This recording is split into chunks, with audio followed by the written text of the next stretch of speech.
Michio Kaku, theoretical physicist and visionary, has devoted his life to an essential question. Does a single equation exist that can explain everything that exists?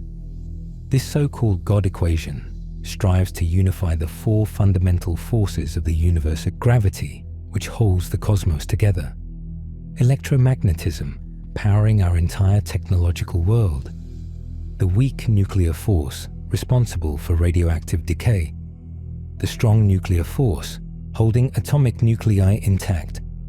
All biology reduces to chemistry, chemistry to physics, and physics so far stands on two pillars: general relativity, which describes gravity, and quantum mechanics, governing the other three forces. To merge them is to attain the long-sought theory of everything. This quest is not new. 2,000 years ago, the Greeks pondered the nature of reality. Democritus postulated indivisible atoms, while Pythagoras, observing vibrating strings, glimpsed a mathematical order within music. That ancient vision is reborn today in string theory, where particles are not point-like but tiny vibrating strings. Physics becomes the harmony of these strings, chemistry their melodies, and life itself a DNA quartet. In essence, the universe unfolds as a cosmic symphony, and Einstein's mind of God is nothing more than music resonating through higher dimensions. The magic lies in symmetry. In physics, symmetry means that transformations, such as rotating an object or interchanging particles, leave the equations unchanged. Symmetry reveals beauty, not as ornamentation, but as the universe's essential structure. Every great leap forward in physics has unveiled hidden symmetries, uniting diverse forces under a single law. Einstein once pondered, did God have any choice in creating the universe? For Kaku, the answer is no. Alternate universes in which, for instance, 2 + 2 = 5, are mathematically inconsistent. Our universe, by contrast, is stable, coherent, and unwaveringly precise. It could not have been otherwise. Although we have yet to unveil the final equation, approximate models exist. Kaku proposed a concise version of string theory, known as string field theory. Yet, to complete the picture, we must incorporate membranes, more complex structures whose integration remains one of physics' greatest challenges. Despite these hurdles, physicists believe wholeheartedly that this final equation exists. It will surely be beautiful, elegant, and perhaps no more than a single inch of ink, echoing how E = mc² encapsulates the very secret of stellar energy. Kaku highlights a striking contrast. While literary theory grows ever more complex, physics becomes ever more streamlined. As we peel away layers of cosmic structure, we uncover not chaos, but order, symmetry, harmony, a design so precise it seems inevitable. The universe therefore had no other option. And when we finally uncover this formula, it will stand as the sheet music to the most exquisite symphony ever composed. This potential unifying theory is more than a scientific curiosity. It represents the culmination of centuries of human thought, a thread that links ancient philosophers to modern physicists. Kaku reminds us that the laws of nature are not man-made inventions. They are discoveries waiting in the fabric of reality. Just as Newton did not invent gravity but revealed its law, so too might this final equation be unveiled, not written by us, but written into the universe itself. The pursuit is not simply intellectual, it is existential. In searching for this equation, we are in fact searching for ourselves, for our place in the grand design. But this is more than science. It is also a deeply philosophical and spiritual vision. Kaku revisits the question that so consumed Einstein. Can the mind of God truly be expressed by an equation? For Kaku, that mind is not mystical.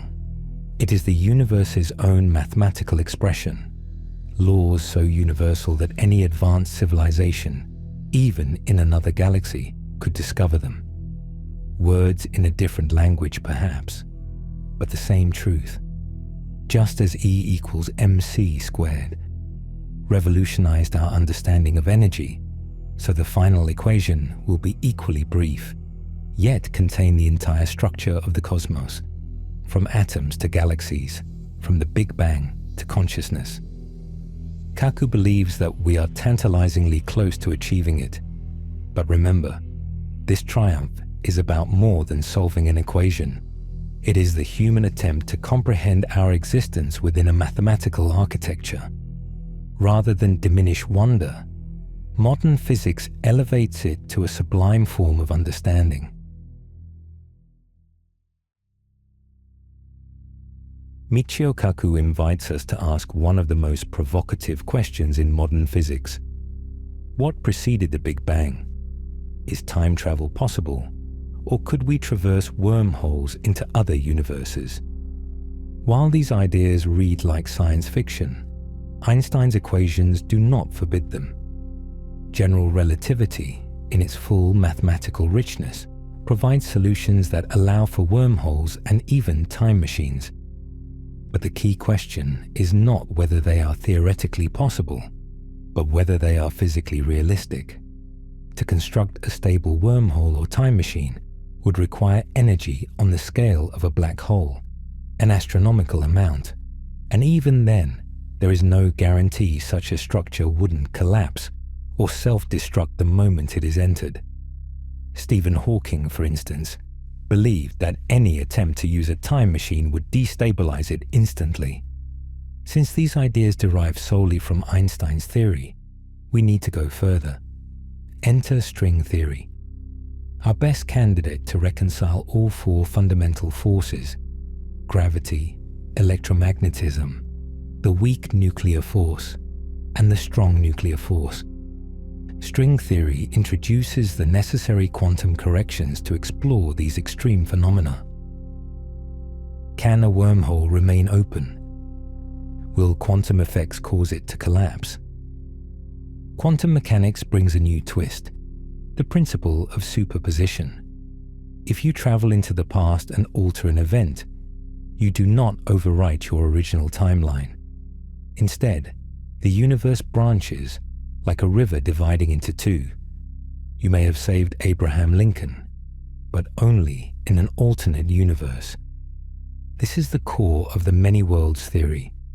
We occupy one bubble in a vast ocean of universes. This metaphor aligns with the Big Bang. Our universe expands like the surface of a bubble. But this analogy becomes even more profound when we consider what lies beyond that bubble. String theory suggests the presence of additional spatial dimensions beyond the familiar three of length, width, and height. These extra dimensions may be tightly curled up, invisible to us, yet crucial in explaining the fundamental behavior of particles and forces. In some versions of the theory, entire universes might be stacked like pages in a book, separated only by fractions of a millimeter, unreachable by current technology, yet mathematically consistent.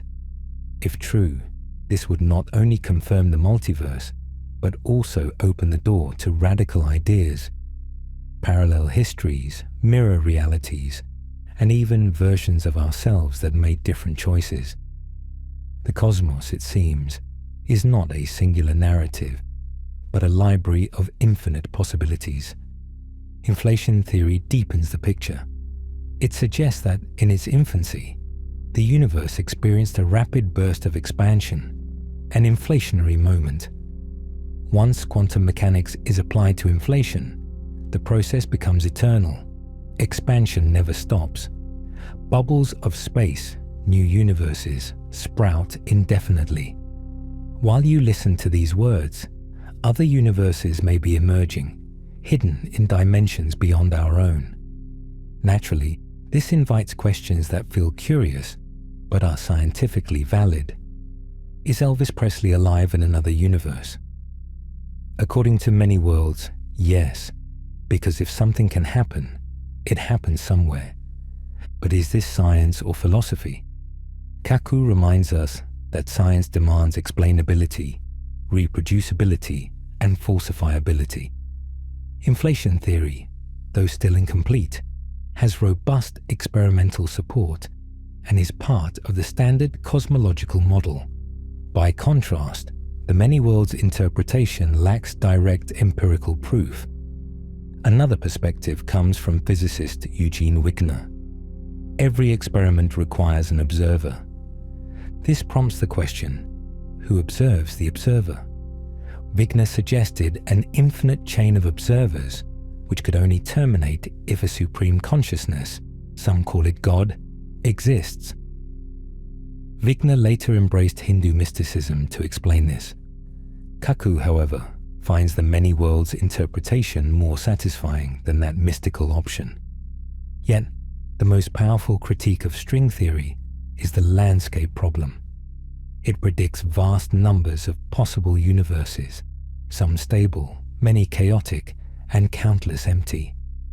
It fails to explain why we happen to live in a life-permitting universe, rather than one of the unstable ones. Kaku draws an analogy with Maxwell's equations. These allow for infinite possible solutions, countless light bulbs, lasers, and electrical systems. Nobody complains about them. So why worry if string theory predicts infinite universes? The only difference lies in scale.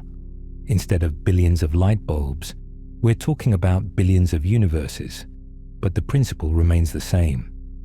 If we knew the initial conditions of our Big Bang, we could use string theory to identify the precise solution that corresponds to our universe. Towards the end, Kaku reflects on the universe's stability. Newtonian physics, the physics of everyday intuition, produces unstable orbits. Planets and comets eventually collide or fall into stars. Without quantum mechanics, atoms themselves would collapse. How does quantum stabilization occur? By allowing electrons to exist in multiple locations simultaneously. What we learn as orbitals in school chemistry is a direct manifestation of this quantum strangeness. Matter remains stable precisely because, in a sense, we are coexisting with parallel universes. If this strikes you as odd, get used to it. As Michio Kaku reminds us, this is how the universe truly works.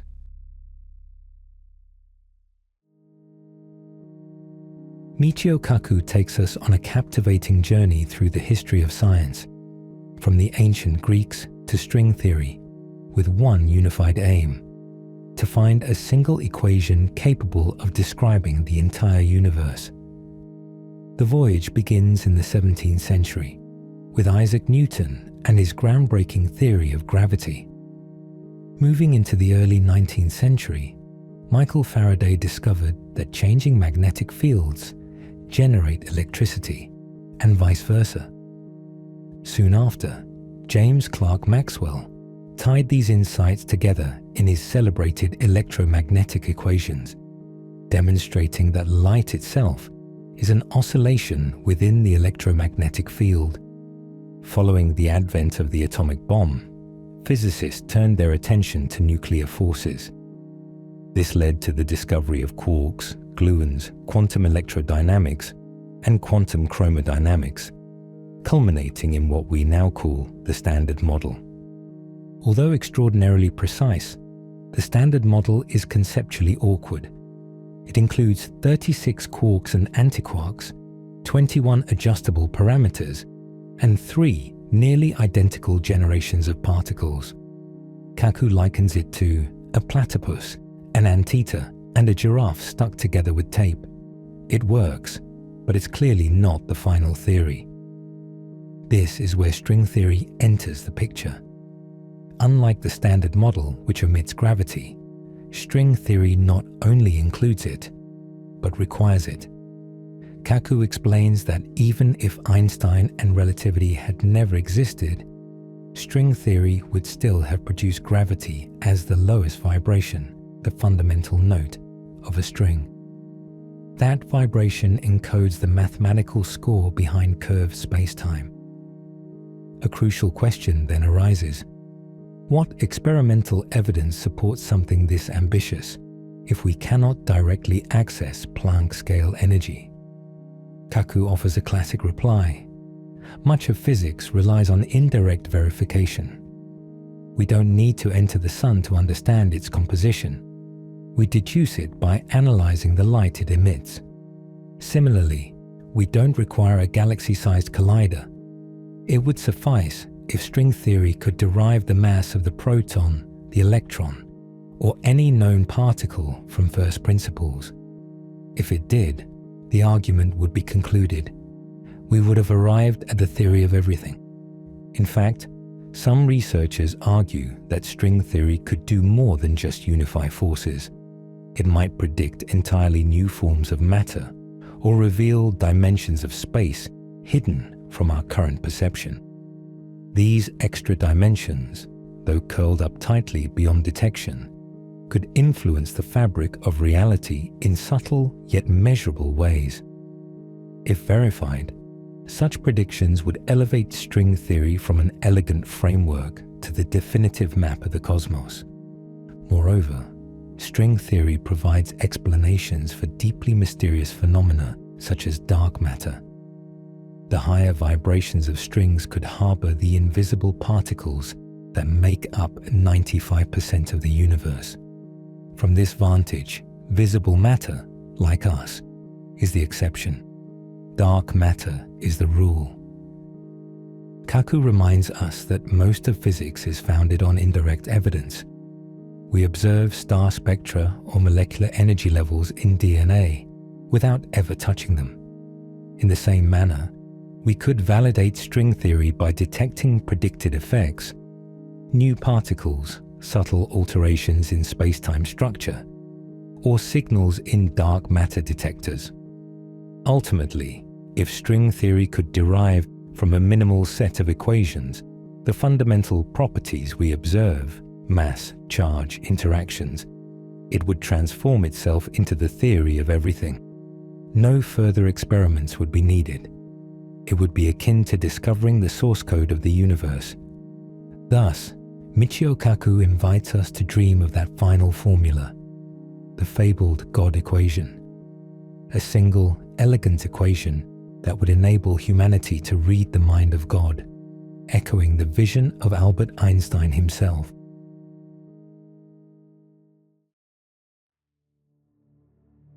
Michio Kaku invites us to envision reality as a vast cosmic chess game. Physicists may not yet be grandmasters, but they are diligently learning the rules of the game: gravity, electromagnetism, and the nuclear forces. Each piece on this cosmic board follows precise moves, patterns we have been striving to decode for centuries. Yet knowing the rules does not mean we understand the strategy. Here emerges a striking idea. Consciousness, love, even the soul might be emergent properties, impossible to deduce directly from the underlying physical laws. This challenges reductionism and suggests that even if we achieve the equation of God, a formula that encapsulates all physical laws, there would still remain realms of existence to explore at higher levels of being. Kaku is unambiguous. Even with this ultimate equation in hand, physicists will not be out of work. Their real task will be to decipher how that elegant formula gives rise to phenomena as profound as human awareness. He also addresses one of humanity's most profound existential questions. Does the universe have meaning? When confronted with dark cosmic destinies, such as the Big Freeze or the Big Crunch, certain scientists fall into nihilism.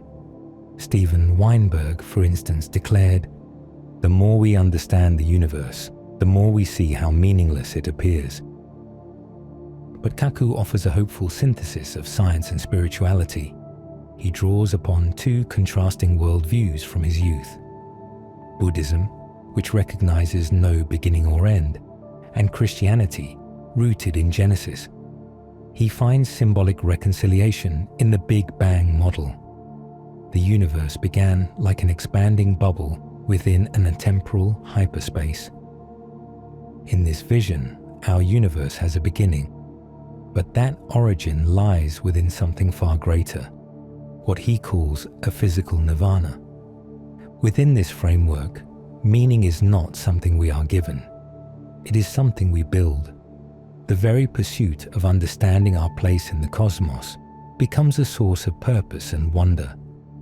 Discovering the final equation would not mark the end of our quest, but rather the start of an even deeper exploration.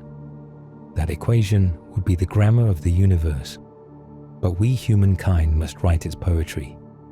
Even the phrase equation of God, intentionally provocative, serves to bring science closer to the public. Kaku recalls the moment when the superconducting super collider was proposed in Texas. A congressman asked whether it would find God, and the physicist answered coldly, Higgs boson.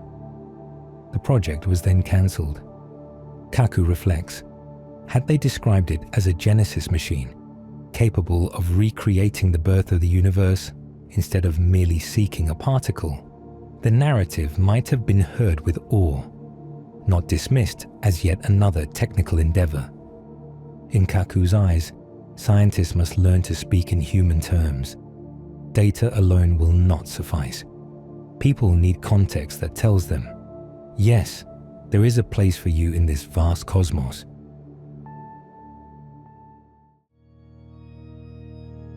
Michio Kaku offers a profoundly inspiring and provocative vision. A theory of everything might not only explain the universe, but also offer salvation from its inevitable demise. Imagine this God equation as a lifeline against cosmic extinction. For decades, physics has warned of two extreme fates.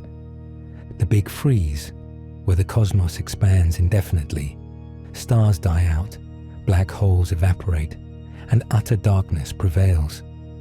The Big Crunch, where everything collapses back into a singular point.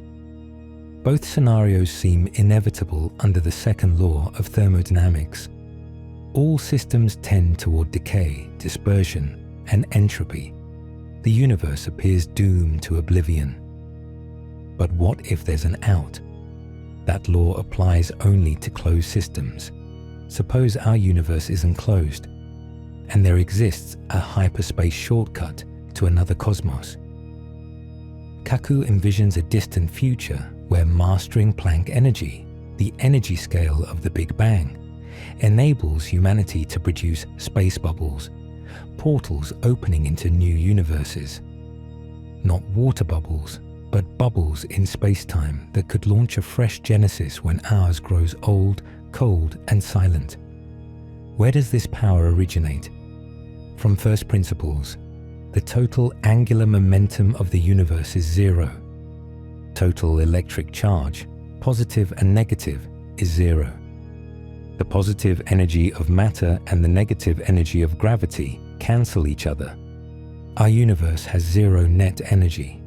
It might truly have emerged from nothing. Stephen Hawking termed this quantum foam of space-time, a microscopic, perpetual bubbling where minuscule universes flicker in and out of existence.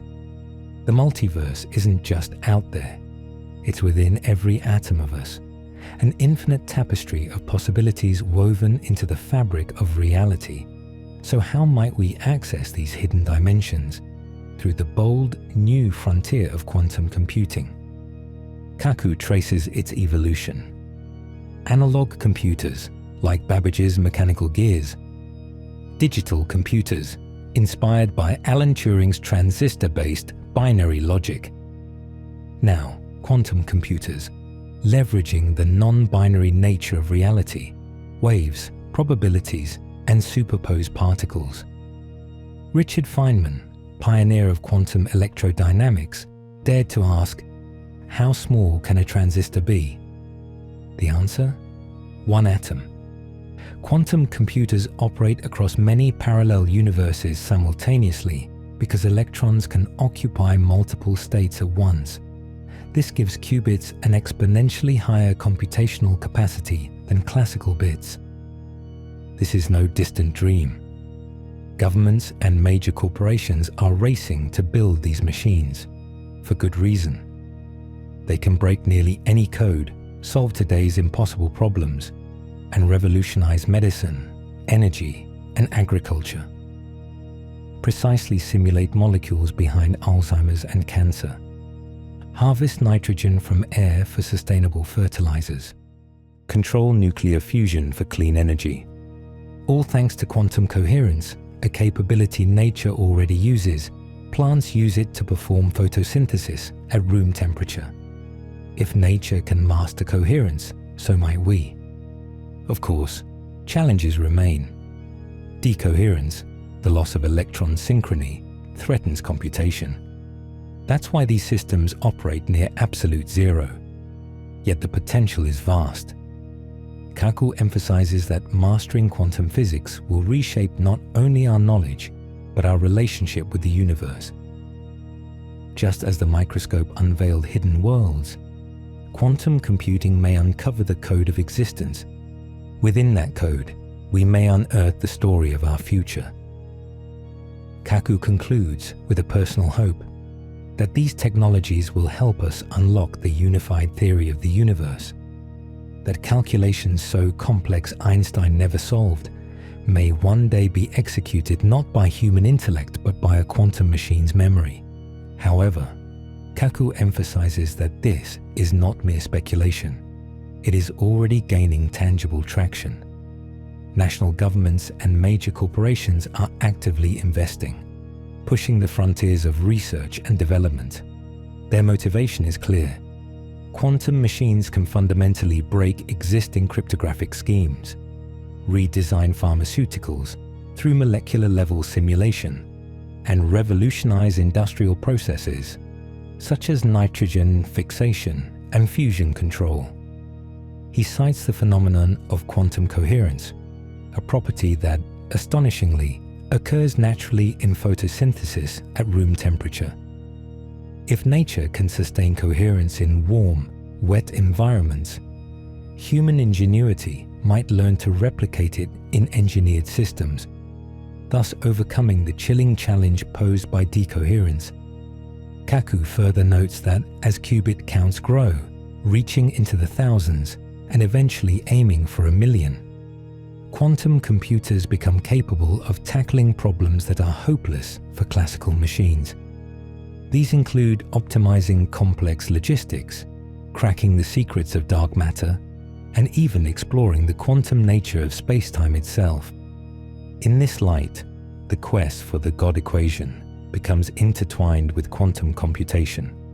Not only might we solve that ultimate unified theory, but we may do so using the very machines that harness the subtle, parallel unfolding of reality, a poetic convergence of theory and technology. And perhaps, when the universe nears its end, we will already be building a new beginning.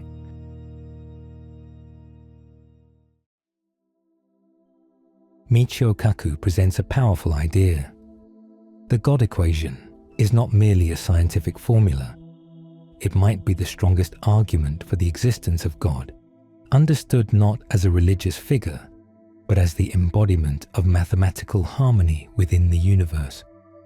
Although Kaku identifies as agnostic, he does not shy away from the spiritual dimensions of this quest. He believes that a 1-inch long equation capable of describing all physical laws would be the ultimate proof that the universe is governed by a hidden order, elegant, beautiful, and intelligible. This is not a personal or pantheistic deity, but rather a rational ideal, a cosmic pattern of symmetry and coherence. Kaku refers to it as an expression of a fundamental integrated beauty, transcending traditional religious boundaries. To illustrate this, he recalls a defining episode, the superconducting Super Collider project, planned for Texas in the 1990s. During a congressional hearing, a senator asked whether the collider would find God. The physicist in charge answered, "No, but we'll find the Higgs boson." A technically accurate, yet emotionally sterile response. The project was cancelled. $2 billion went into digging a hole, only to later fill it in. American physics lost a generation of progress. Kaku reflects, what if the answer had been different? What if we had said that this machine could recreate the moment of Genesis, that it could glimpse the birth of the universe? Perhaps then, that hole would have symbolized not just lost funding, but humanity's shared longing to understand its origins. For Kaku, the lesson is clear. Science must relearn the language of symbolism and wonder. It must engage with the timeless questions. Where do we come from? What are we? Where are we going? This isn't a call for superstition. It's a call for a new kind of scientific storytelling, one that unites precision with purpose, data with meaning. In Kaku's view, the most transformative scientific ideas are those that also resonate on a human level. Equations are important, but without a story to tell, they risk becoming sterile. The God equation, he believes, must inspire awe as well as calculation. Kaku doesn't claim the God equation will give us personal answers or eternal happiness. But he does offer a new narrative, a science that inspires, connects, and enlightens. Because in the end, as Kaku insists, even if physics understands more than ever before, it must never lose its connection to mystery if it wishes to remain meaningful to the human soul. For Michio Kaku, digital computers change the world, but quantum computers promise an even deeper transformation. We now stand at the threshold of a new era, the age of the ultimate machine, not one powered by transistors, but by atoms, the fundamental building blocks of reality itself. This global race involves every major player, tech giants, world governments, including the FBI, CIA, and national security agencies, and top cybersecurity firms. Missing this wave means risking obsolescence. Even Silicon Valley, once untouchable, could become the next Rust Belt. Why such urgency? Because quantum computers won't merely enhance science or the economy. They could crack virtually any digital code and redefine how we approach problems across every industry. Kaku breaks it down like this. We began with analog machines, like the mysterious mechanism discovered on a shipwreck dating back 2,000 years, designed to model the moon and planets. Later came the mechanical inventions of Charles Babbage, complete with gears and cranks, used to calculate latitudes and interest rates. Then came World War II, ushering in the digital age through Alan Turing's binary-based transistor computers. Each step was revolutionary. But now, a new revolution has arrived, the quantum age. Unlike a digital bit, which can only be 0 or 1, a quantum bit, a qubit, can exist in a superposition of all possible states. Think of Schrödinger's cat, alive and dead at once, until observed. Qubits, much like that thought experiment, operate across multiple realities simultaneously. This ability allows quantum computers to compute in countless parallel universes at once, offering power that grows exponentially. We've already achieved quantum supremacy for specific tasks. The new challenge is building machines that outperform any digital computer across the board, and we're closer than ever. The main hurdle: decoherence. Qubits can lose synchronization and collapse into noise. To avoid this, quantum machines operate near absolute zero, but nature already achieves coherence flawlessly. Photosynthesis in plants, for example, is a quantum process that works at room temperature. If nature can do it, surely engineers can learn from it. The potential is staggering. In agriculture, quantum models could extract nitrogen from air to produce eco-friendly fertilizers. In energy, they may stabilize nuclear fusion. In healthcare, they might simulate molecules linked to Alzheimer's, Parkinson's, or cancer, offering a path to treatments once thought impossible. But beyond the lab and server racks, quantum computing also raises fundamental questions about intelligence itself. Could a quantum machine ever become self-aware? Might it understand the problems it solves, or even participate in formulating questions we've never thought to ask? These aren't idle speculations. Some physicists suggest that consciousness could be a quantum phenomenon, one that current AI cannot replicate. If so, then quantum computing isn't just the next step in technology. It's a doorway into a deeper comprehension of mind, thought, and perhaps reality itself. In this vision, quantum computers aren't mere tools. They could become collaborators, co-discoverers of the universe's most intimate secrets. With them, humanity may not just solve equations, but uncover new realms of meaning, bridging science and philosophy in ways never imagined. Kaku envisions a day when quantum computers solve equations Einstein himself couldn't crack, a unified theory explaining black holes, supernovas, even the evolution of galaxies. And perhaps that final theory won't be born from the human mind, but from the memory of a quantum machine.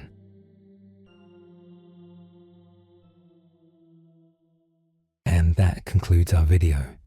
If you enjoyed the content as much as we did, don't forget to subscribe so you don't miss a single episode. Leave a comment below. We'd love to hear your feedback and suggestions for future videos. And don't forget to turn on notifications to stay up to date with all our updates. Thanks for being part of our community. See you in the next video.